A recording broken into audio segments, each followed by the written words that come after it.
yaklaşık 15 yıldır olan bir mide şikayetleri, midede yanma, hazımsızlık, göğüste ağrı şikayetleriyle 12 yıldır da aktif mide koruyucusu kullanan bir hastaydı. Bize bu şikayetlerle başvurdu. Biz yaptığımız tetkikler sonucu tanı olarak hiatal herni dediğimiz toplumda da mide fıtığı olarak bilinen bir hastalığın teşhisini koyduk. Bu hastalıkta mide karın boşluğunda olması gereken yerde değil, göğüs boşluğuna çıkmış oluyor ve hastada mide ile ilgili hazımsızlık şikayetlerine sebebiyet veriyor. Hastanın ameliyatını laparoskopik yani kapalı yöntemle burada meslektaşım Serhat Bilici ile beraber gerçekleştirdik. Bu da yine Şırnak için ilklerden biri oldu. Hastamızı şifa ile taburcu ettik.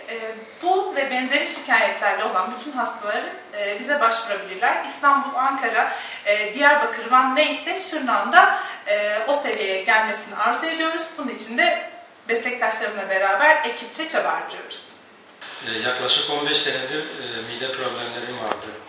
Bütün yediklerimden sonra mide yanması, mide ekşimesi, gece uyutmama gibi problemlerim vardı.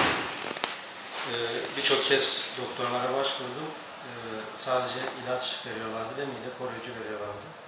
Kullandığım zamanlarda şikayetlerim azalıyordu ama ilaçlar bittiğinde yine şikayetlerim aynen devam ediyordu. Son 12 senedir mide koruyucuyla idare etmeye çalışıyordum.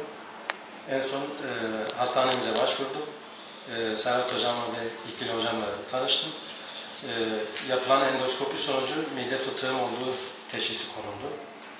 Bu ameliyatı yapabileceklerini ve şikayetlerimin geçebileceğini söylediler.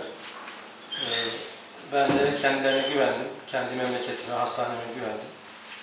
Burada ameliyatımı yaptım. Şu an çok şükür iyiyim. Şikayetlerim geçti.